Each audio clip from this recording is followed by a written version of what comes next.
Gothic horrors, when done well, can bring a really creepy air to the screen. The Italian Netflix original, The Binding, has some of that Gothic feel, but does it bring the chills?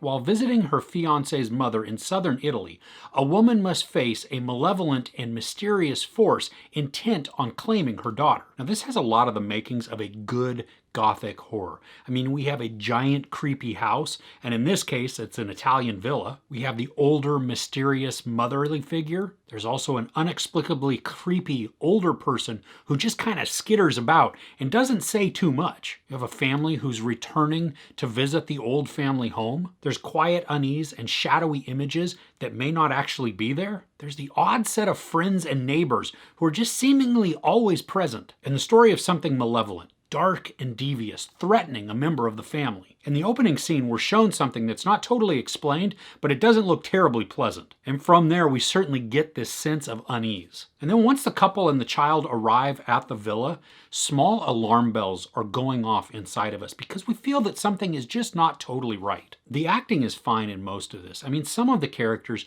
just need to be creepily quiet. They need to just kind of be there and make you feel ill at ease. Like, just there's something not right about this person. They don't talk too much. They have that weird look about them. Maybe it's all craggly and they're just silent, or they're covering up things, or they're whispering to somebody.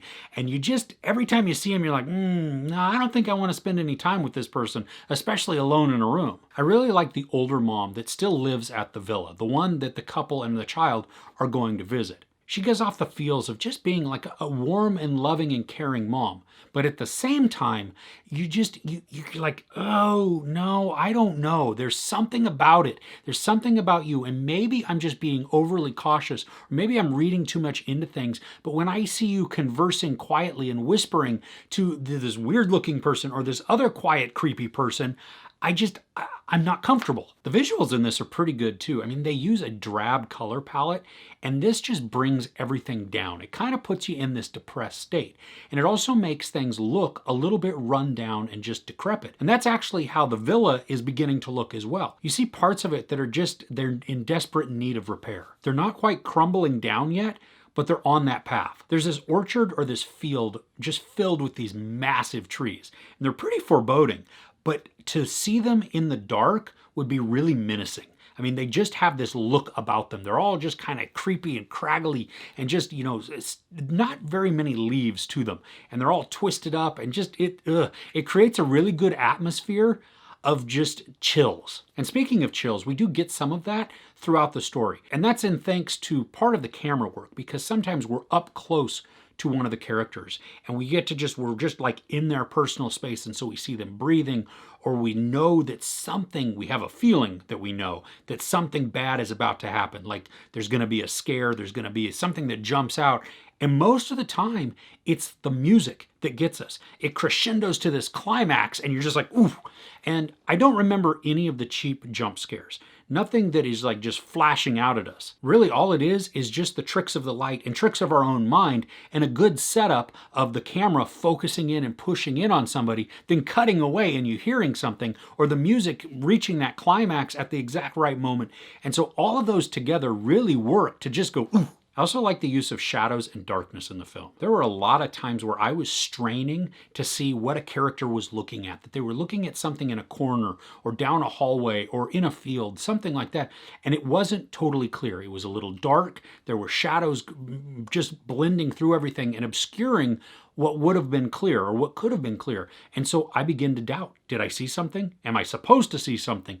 Is there really going to be something there? Or is this all just a figment of my imagination? The story does build some dread, but there are also some parts that are unconvincing or maybe even a little contrived. We have some circumstances where a mom could have and probably should have made a decision which would have changed the course of the entire story. And when given that option, she begins to make the decision, and then for just no reason really at all, she doesn't follow through. And so then that leads to other decisions which could still change the course and don't. So when we follow that to the climax of the film, it just feels a little bland. Now, there is some excitement in there, but the way they execute it just didn't totally grab me. And I think a little bit of that is because at the climax of the film, as they're doing this, they break some of their own rules that they've set up. And that doesn't mesh too well with reality. Now, I understand that for this movie, for the entire concept of it, I do have to be able to suspend some level of belief. And I was willing to do that. But when you break your own rules that you've set up, it makes it really hard to continue down and follow and believe you. So when they break their own rules, it just comes across as convenient, as a way to wrap up a story, or to provide a resolution, or to make the story less dark. And honestly, I would have preferred them not to have broken the rules and to continue down the path that they set up.